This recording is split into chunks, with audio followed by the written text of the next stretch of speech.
What's going on, nerds? Welcome back to Comic Book Nerd Nation, episode number 72. I'm Fox2. Today we've got Pirate.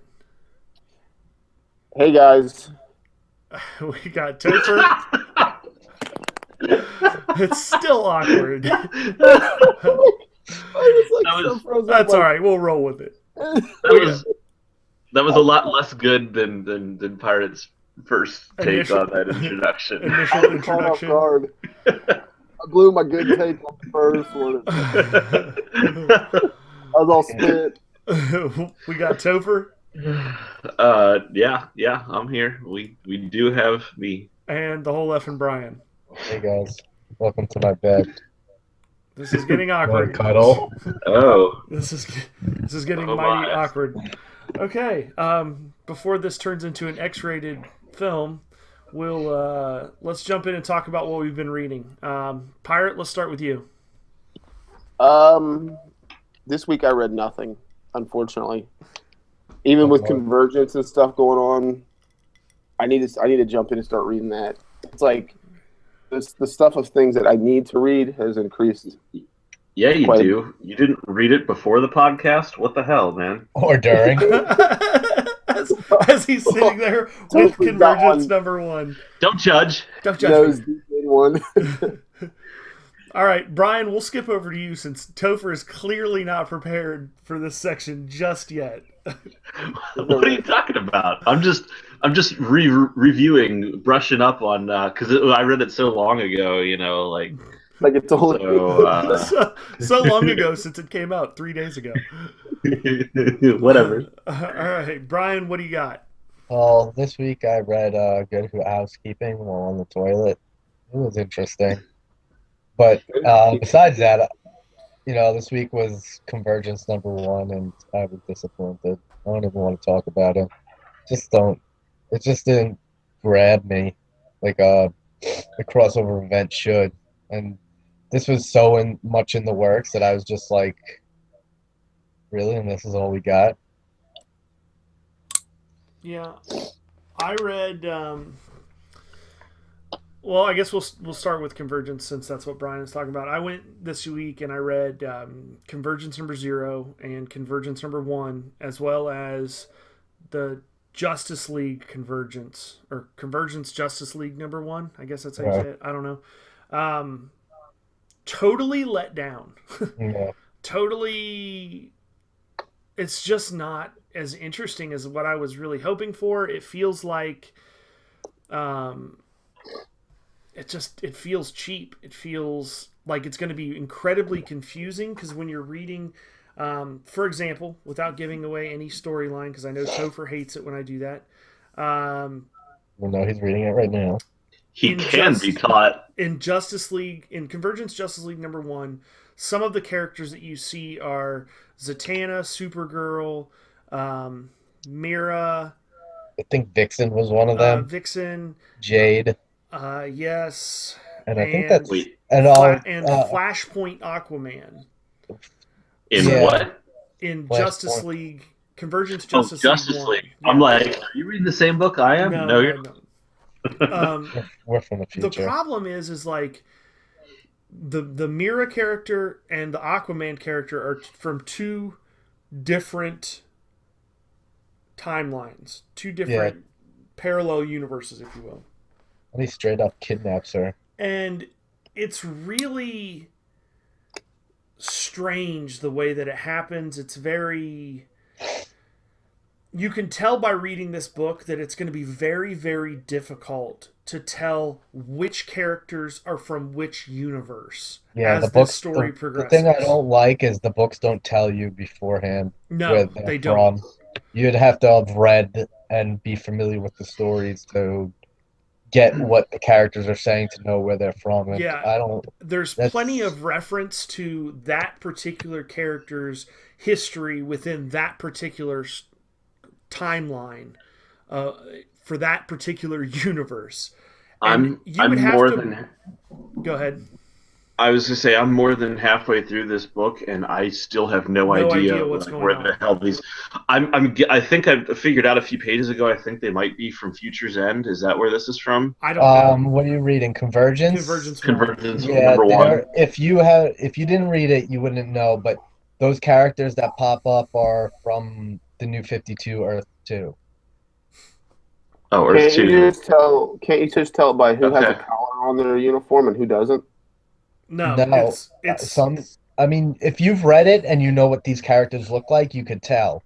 Okay. Sometimes, They introduced the characters. Like they got Dr. Thomas Wayne, surgeon, the Batman. Okay. Yeah, Like, but you don't know where they're clearly from. he's a version of Batman, but where's who the he fuck from? universe is this? No, Is that's this Batman. Future's End? Is this Earth 2? Yeah, Is this, well, I don't like I recognize, like, I know I've seen the costume somewhere before, but I don't freaking remember where. Like in Justice League, if you never read Flashpoint, you wouldn't know that was Flashpoint Aquaman. You just Right. knew it was an Aquaman with a red shirt and like a military style buzz cut. Also, with what Thomas, is it with Thomas Wayne? That's his dad when Bruce died in the alley from Flashpoint. in Flashpoint, yeah, but that only Aquaman is in that book. Yeah. The Batman will show up probably in another. I think I didn't read it, but people said one of the best Convergence titles this week was Superman.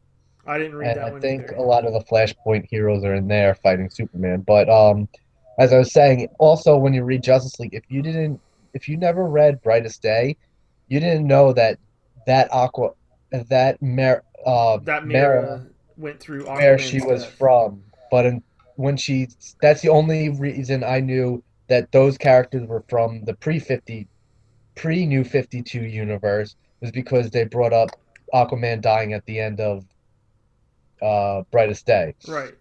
And also, if you never read Flashpoint, you wouldn't know that Aquaman, to start off the things that happened in Flashpoint, you wouldn't know that Aquaman lost his Mera. It's my point is like the way that this seems to be written already, this early on being as confusing as it is for people that are into comic books and have read a lot of comic books. It's gonna, first of all, it's gonna be a terrible time period for anybody new to comics to jump on the bandwagon and start reading DC, because it's not going to make any sense to any of them at all. It's not approachable completely at all, not at all, for someone that has not read a boatload of comics.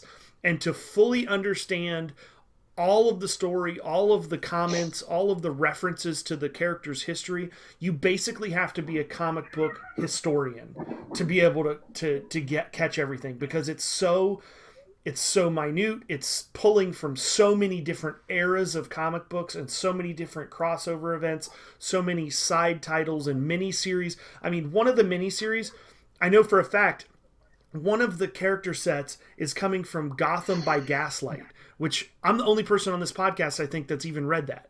Yep. So perfect example right there. You guys are going to have no idea how to tell that that's where these characters are coming from. And it's a whole different take on Batman, completely different take. And so it's just not, I don't like it. It's going to be entirely too convoluted, entirely too complex. How long, do we know how long this Convergence thing is supposed to last? 2 months. It's 8 issues. I think it's weekly. That's good. At least it's only quick. 2 months long, but I'm really nervous about what's going to come out of this, because right now, I mean, I liked the New 52 stuff. I really enjoyed from week to week what they were doing with all the different titles in New 52. There was lots of good stuff happening, but going into this Convergence thing, I don't like Convergence at all right now. Maybe I'll change my mind, but coming out, I'm worried that it may be crap coming out, and I don't know. Is it just me, or I does want it to seem pick like up they're getting anything. more? What'd you say, Pirate? Is it just me, or does it seem like they're coming out with more and more weekly titles, like trying to get further into the pockets? Well, all the other titles, Batman Eternal is done for now. Is Future's And End still going on? Future's End and World's End is over. It ended with Convergence. Everything's done. Yeah. Everything DC is done right now for Convergence. Anything DC superheroes is done. I mean, they put out books like Mortal Kombat and shit Yeah. like that, but anything main title wise in DC Is all is Convergence right now. Yep. Mm. So I don't done. particularly care for it. That's just my take. If there's somebody that's listening to the podcast and you have a different opinion on Convergence, I would be more than happy to hear about it in the comments section below this video. The other thing that I wanted to talk about that I read was I finished up Batman Eternal. Topher, again, I will do my best to not spoil anything for you, but no Who's the villain? promises. Not going to say. That guy with the face mask and the evil villain ways. That's the bad guy. Yeah. Has that description. maniacal laugh. So I liked it. I think they tied it up a little too quickly, abruptly. I think that they could have started the the closeout phase maybe one issue sooner to kind of lengthen it just a little bit. But all in all, I thought it was great. Super approachable story. If you don't know much about Batman for whatever reason, if you start at the beginning of Batman Eternal, you will still enjoy it thoroughly.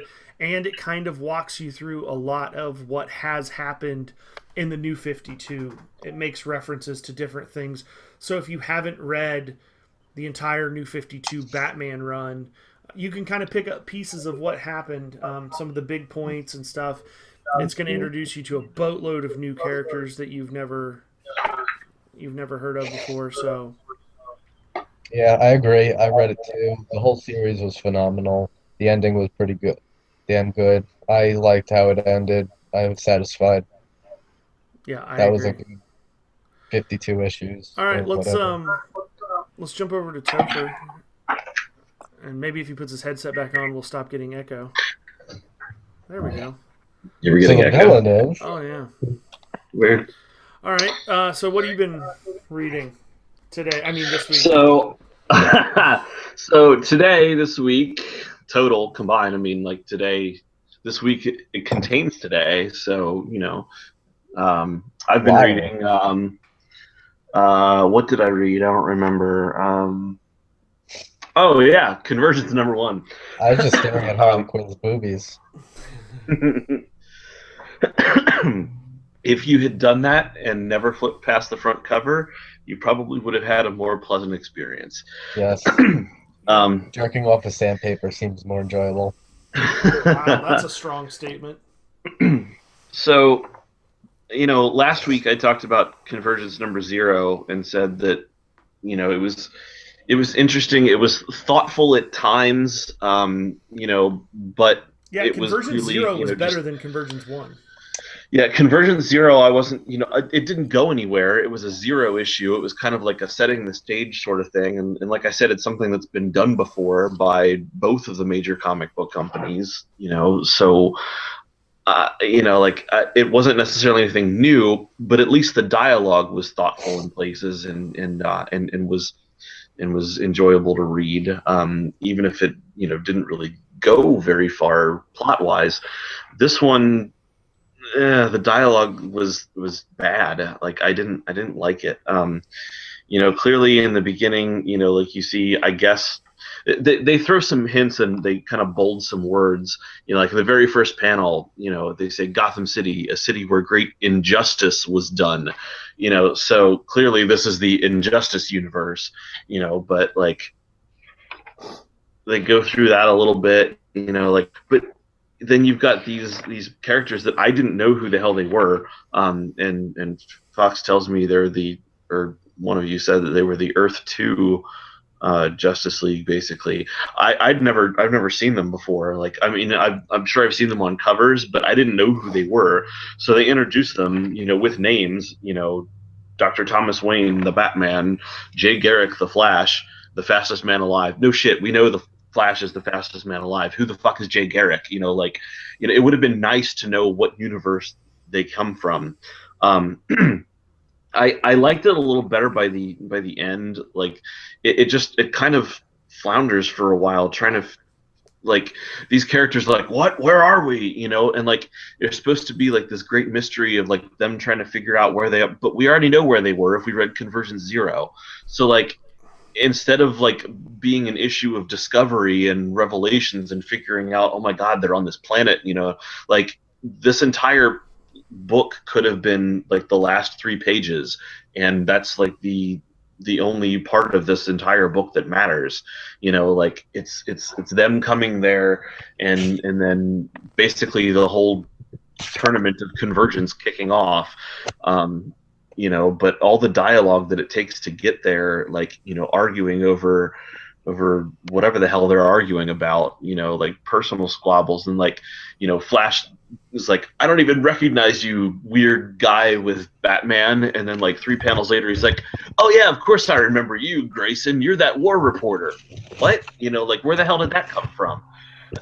You know, it's like, why are we doing these conversations and things like that have no meaning on the greater event or really have any character conflict? They're filler panels, and you get an entire book of filler panels, and you know, and by the end, you know, like they're you know, they're figuring out where they are and what's going on, and you know, like Talos makes an appearance again and sort of like kicks off the event officially, you know, and that part was like, okay, now we're getting into it, and it may pick up with the, you know, with the rest of the issues, but this one was kind of, it can't be worse than the first one.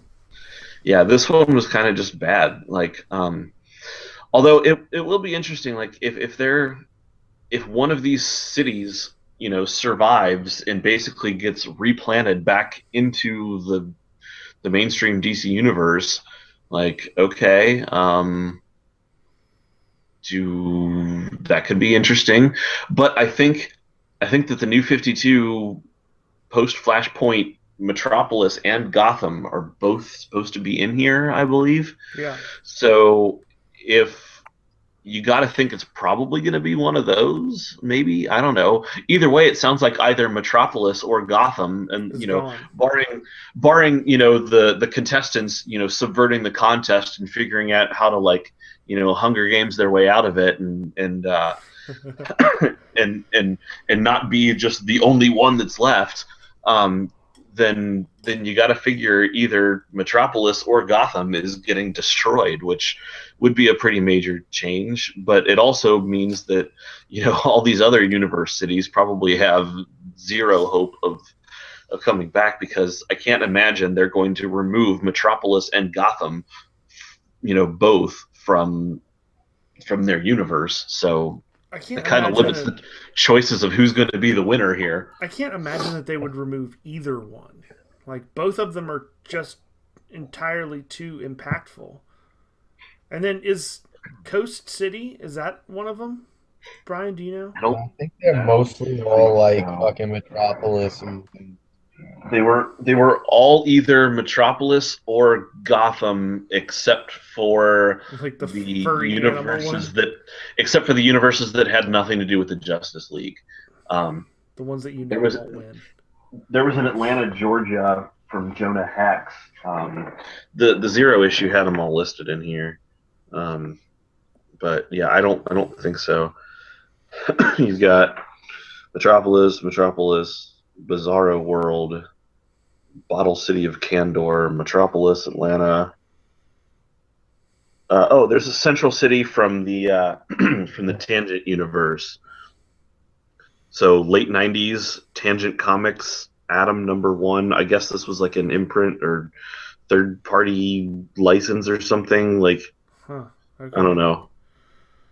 They show Tangent Comics, the Atom. I guess that was 1997. That was when that. I'm sure it was like it's some sort of DC imprint that did some stories in an alternate universe. So I mean, there's a Central City.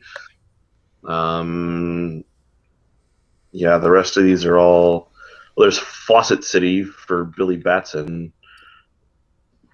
But yeah, the rest of these are all Gotham,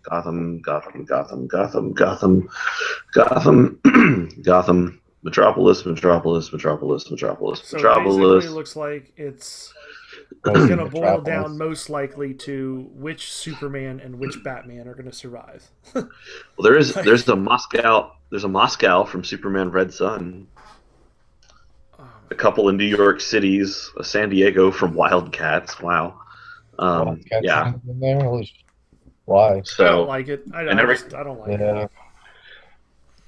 I'm really disappointed, to be honest with you.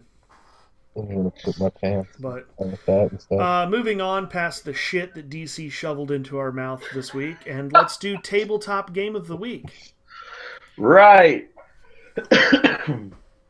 And him asking me right before this podcast if we were going to do this segment is the most warning I've ever gotten for this. Not that I should need warning after like. Oh, wait a minute. No. Wait a minute. Pirate, you forgot your intro. This week, tabletop game of the week with Topher. All right. Now go ahead. Wait, what? Is that a thing now? Yeah, that's totally a thing now.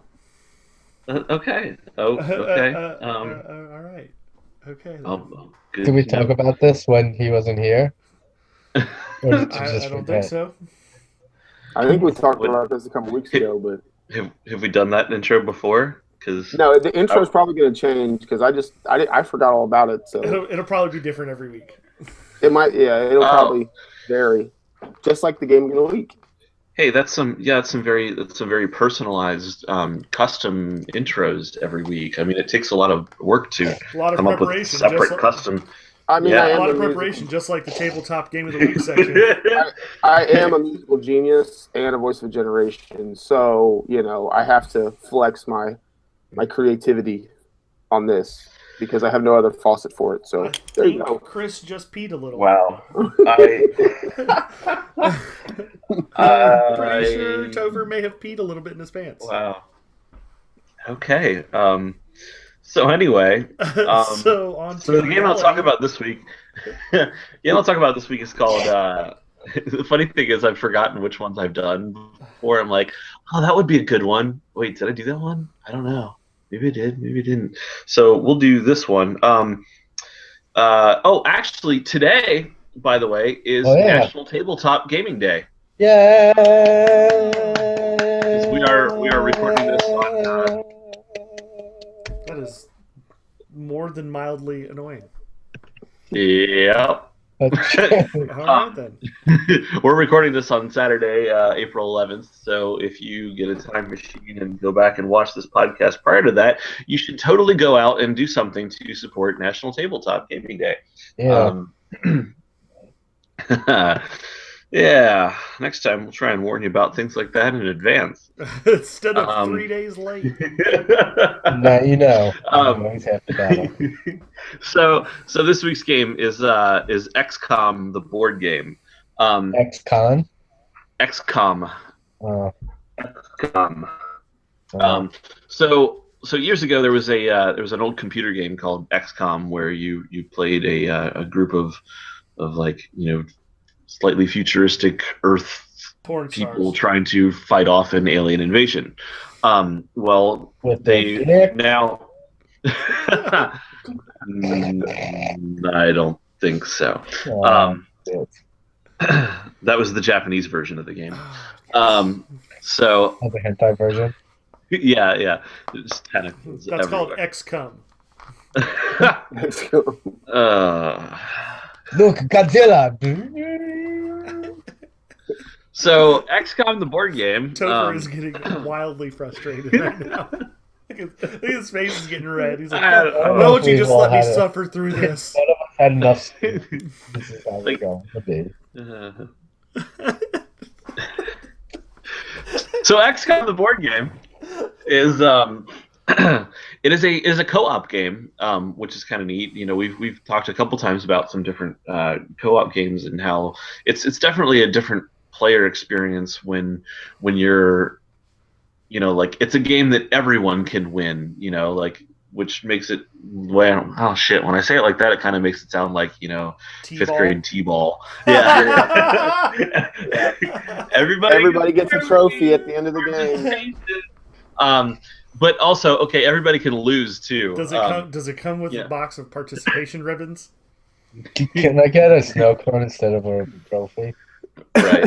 So, but the cool thing is, like with co-op games, it's more about a group. It's like playing co-op mode. Like you've got a challenge that you can overcome as a group, and instead of there always being a winner and one person getting to gloat and hold it over everybody's heads, like you have to work together as a team to try and beat a challenge, because you don't always win. It's actually a pretty hard game. So the idea is you've got an alien invasion, and it's a game for up to 4 players, and each player takes a different role. There's like I don't remember the exact names, but there's basically like the chief scientist and technical person. There's there's a treasurer, which sounds boring, but it's not. There's like the battle commander, and then there's like the communications expert. And so like the 4 different roles, like you have a board, and it's got the different continents on it, and there are UFOs that can appear from orbit and try and invade. And if any of the continents get like too threatened, like the threat scale goes up, and like they can launch like boarding parties. And so like your battle commander actually has troops that you can send on missions and try and defend the planet against like launch parties. And and they're fighting campaigns, with their troops to try and decrease the threat and repel the invasion in certain places. The communications person is like making sure that the satellites, stay in orbit to make sure that the group can can have their communications, and to repel UFOs from entering orbit, and also like giving people, like playing special cards to give people extra turns and things like that. They're kind of like a controller. And then the chief scientist, is in charge of like researching different technologies. So they get to draw cards, and like there's different like things you can skill up, like for everybody, bonuses that apply to the whole group that they can start researching and things like that. And then all of that stuff, how many scientists you put on research, how many troops you have, how many satellites you can deploy, all of that is kind of controlled by the treasurer, because somebody has to come up with the resources and has to determine, okay, where are we putting our money, like where are we spending our resources, do we need military more, do we need science more, do we need communication more, and so it's their job to make sure that everything, that there's resources for everything, and to make sure that people don't overextend the budget, because then you can really fuck things up. So the one neat thing though is there's 2 phases of the game each round, and the communications officer also has an app. Instead of a rule book or things in game like rolling dice to determine like what happens, there's actually an app that's part of the game, pretty much required to play. And when you use the app, it walks you through the setup of the game, how many players there are, and then there's a lot of different. I played this once. We played the tutorial version, and we only barely survived because we happened to like have the perfect combination of events, like over the last 7 actions. Like had any of them gone differently, we would have completely lost. So what the fuck are you doing, Brian? I think Brian's press the button excited or he's over there. John like, looks pissed about it too. He's over there laying in bed, and he's like beating with a hand below camera. Not sure. He must be really excited about XCOM, the board game. XCOM. I thought he was punching the clown for a second. Like, what the fuck? This motherfucker's jerking off. Why would I punch the clown? He makes me balloon animals. So there's a couple different game scenarios. Like it'll randomly choose like the win conditions for each game, so every game can be a little bit different. Your headquarters is placed on a different continent, so you have to pay special attention protecting that one. But then here's the neat thing: every turn there's a timed phase, and then there's a not timed phase. I don't remember what they call it, the second phase. But during the time phase. During the time phase is when you're deploying everything, and then basically, it's called the resolution phase, because the second phase is when you resolve the the consequences of all the actions you did in the time phase. So kind of pressing the urgency thing here, where there's an alien invasion, you have limited time. Everything that happens in the time phase, like allocating funds and figuring out who's going to do what, deploying to like which troops do you send on this mission, how do you move your satellites around, do you need to move things over here, start research, like all that stuff happens in the time phase. And there's things like you have to, so like one person has to be calling these out and saying, okay, the chief scientist needs to research new technology. Done. Okay, we get 12 credits this round for the, like the squad leader. There's an enemy in the base. Get a squadron together to fight them. And there is a timer, and if it expires, it actually takes consequences out on you. If you don't do these things fast enough, at the end of the time phase, it'll tell you like, okay, well, some bad shit happened because you didn't do this in time. So it's actually kind of neat that like it's really kind of crazy when everybody's sitting around the table and you're like trying to bark orders and everybody's like, oh, I don't know what to do. So if you're playing with somebody who gets flustered easily, like it's not going to be fun because you're going to hate them by the end of it. But it was actually it was a really fun game. It's pretty well thought out. The app thing is kind of cool with the timer and the fact that it's a co-op game and you can work together as a team to try and overcome a challenge was pretty fun. Right on. XCOM, there it is. Tabletop game of the week. And who's it by? Who makes it? That is a great question. Oh. One that I'm going to attempt to stall for while I Google it right now. So let's hey, hey, Pirate, maybe we should have some outro music. Yeah? Some outro music? Yeah.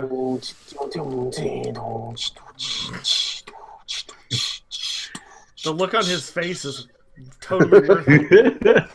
It is $40.99. It's by Fantasy Flight Games, which I should have known, actually. Fantasy Flight makes a bunch of cool shit. This episode of Tabletop Game of the Week is sponsored and brought to you by Movies. All right. And the letter J. Oh, wait, we weren't going for Sesame Street? Oh, right. Okay, let's talk news. Not much out there this week, so this will probably be a relatively short section. Correct me if I'm wrong. I think I read something. I'm not much of a Deadpool fan, but I think I read something about his death in the comics. Yeah, I think Marvel started this week. The final issue of Deadpool, at least final for now, because it's not going to be completely final. The number 250 in the numbering. If you go back to all the issues of Deadpool, it's issue number 250, The Death of Deadpool. It's a big double issue. They just released it this week. I haven't read it yet, so Deadpool goes death. I didn't talk about it. What? Deadpool goes death. No, that wasn't even funny. That was about as good as the Rock Lobster joke. You know what? Yeah. Somebody said something 2 weeks ago that you were just like, that's a bad joke, but not as worse as the Rock Lobster. The Rock Lobster was pretty bad. The Rock Lobster joke will never die. What episode is that? I don't think I was there for that. I gotta watch it. I don't know, but in the comments section below the video, there is actually a comment from a viewer saying how bad the joke was. That's how good it was. Shaking my damn head. So yeah, Deadpool number 250. You said Death of Deadpool. It's out there. We have not read it, any of us yet. So maybe next week we'll talk about it. It's technically issue number 45 of the current Deadpool series, but they also numbered it 250, taking all the different Deadpool series into account. Oh, okay, I see. Pirate. Kind of like how they went back to the original numbering for the final Fantastic Four issue, like 644. Rock Lobster. Pirate, you brought a story, something about Hawk Girl potentially being in the season finale of Flash. The actress playing Hawk Girl, I guess, tweeted a Way photo. to steal his thunder on that headline, by the way. No problem. Yeah. I don't bury the lead. The actress who's playing Hawkgirl tweeted a photo, I guess, from the set of The Flash, saying, filming Flash season finale or whatever, working on the set of the Flash season finale. And when she it wasn't nothing like revealing, no crazy photo, just kind of just a tweet. And immediately, like, they had her remove it, I guess, because it was supposed to be a surprise of some sort that Hawkgirl was going to make her debut on The Flash. So we'll probably, I don't know, I doubt she's going to suit up, but we may see her, in that season finale, which would be cool because, the Arrow brought in Flash, and the Flash is going to bring in Hawkgirl, and just to tie into all those shows, extra shows, and next season we may see, 3 crossover events instead of, just the Arrow and Flash and Supergirl.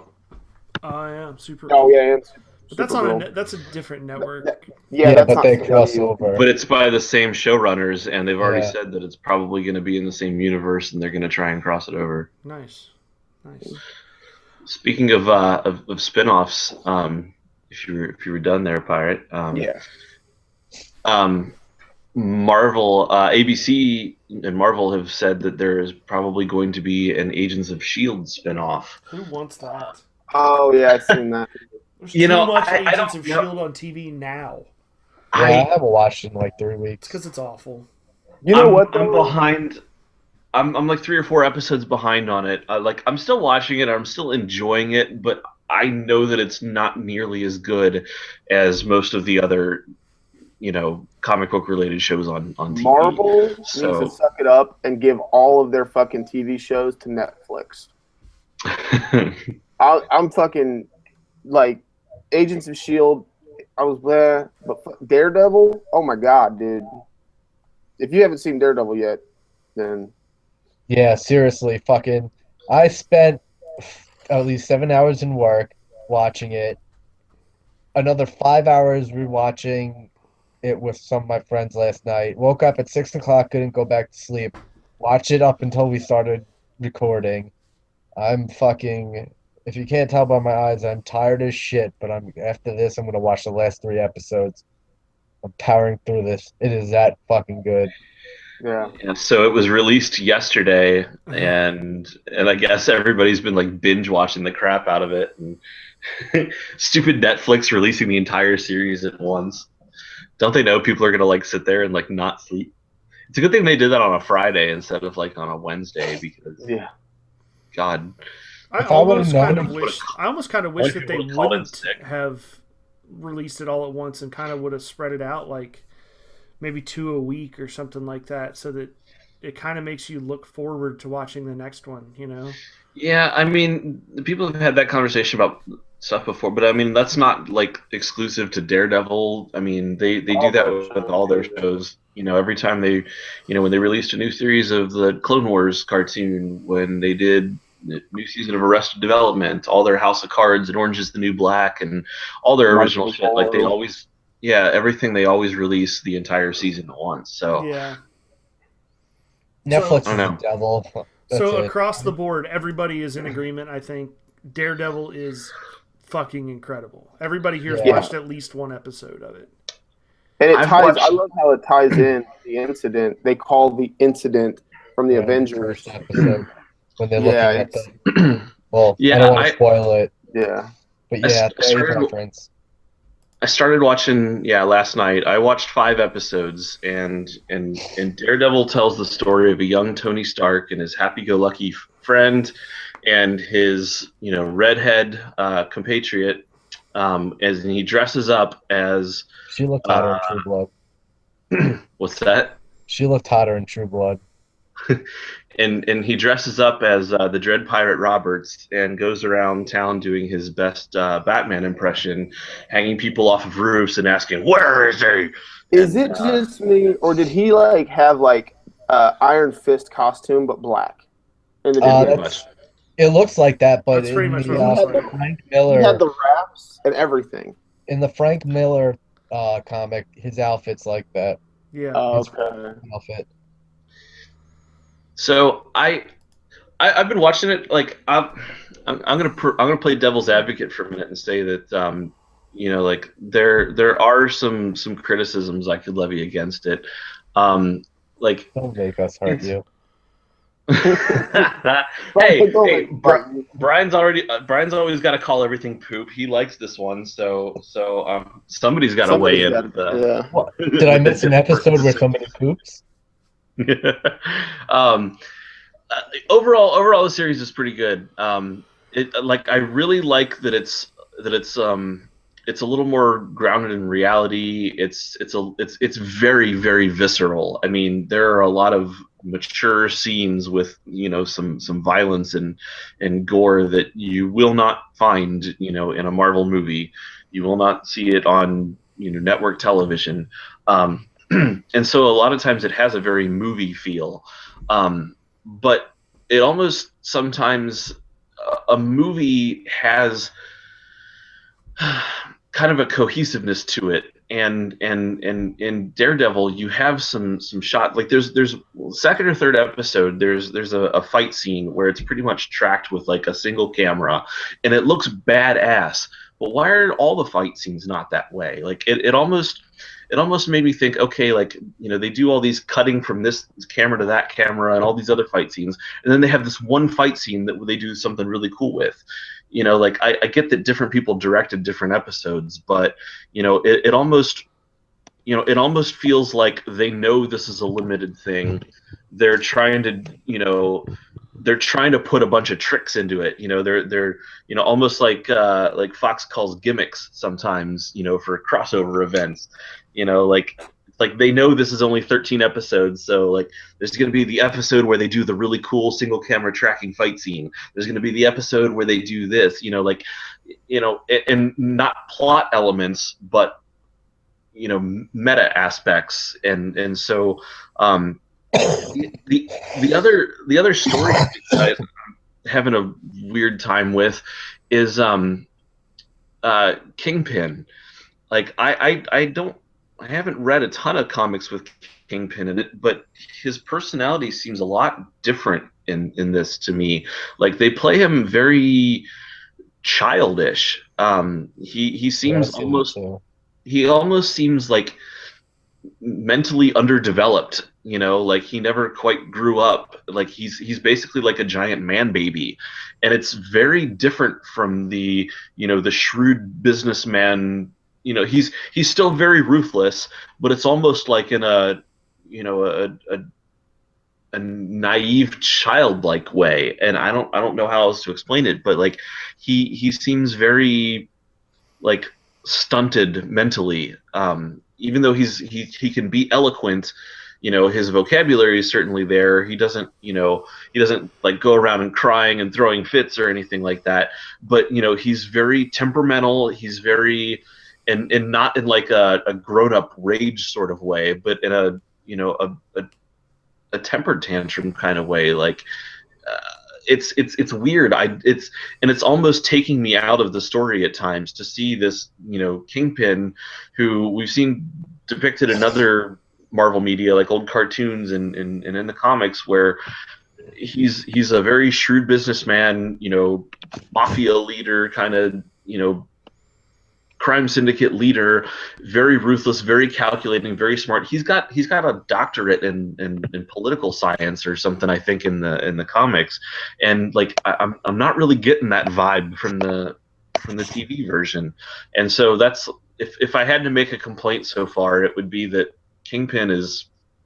kind of taken me a little out of the story. But they've borrowed some things, like I said. I was joking before, but the whole formula with the sidekick comedy guy and the redhead assistant, it's a lot like Iron Man, but that formula worked really well for them, and at times Kingpin, the way he talks, it sounds, some of his schemes sound very much like I mean, you could stick Malcolm Merlin in there, and you'd hear like the dialogue would be the exact same. Talking about coming back, and that was when the city changed for me, and I have to rebuild my city at any cost, and it doesn't. Like there were several times where I had to stifle a giggle because I could hear Malcolm Merlin's words coming out. And and a couple times I expected Daredevil to like tell a guy, "You failed this city." Hey, speaking of about Daredevil lives in New York and Malcolm Merlin, here's some bit of news I don't think we've talked about, but Stephen Amell has got the role of fucking Casey Jones. Yeah, I did hear about that. Teenage Mutant Ninja Turd, #2. Heroes in the Half shit. Oh no! Like they're doing a sequel to that shit. I haven't seen the first one. I didn't either, but every time I see another clip from it, I'm like, oh, I'm so glad I didn't go see that movie. Put one of those plumber snakes up your ass, and that'd be just as fun. Oh, God. Wow. All right. Well, on that note, I think that pretty much covers all of the news for the week. I got to end this. In recap, if you haven't seen Teenage Mutant Ninja Turtles, sit on a plumber snake and you'll have just as much fun. Yeah, I'm Fox 2. We got Pirate. See you guys. Topher. See you next week, where we hopefully pull that plumber snake back out. And the whole effing plumber. Oh, I did, and it's bloody. See ya.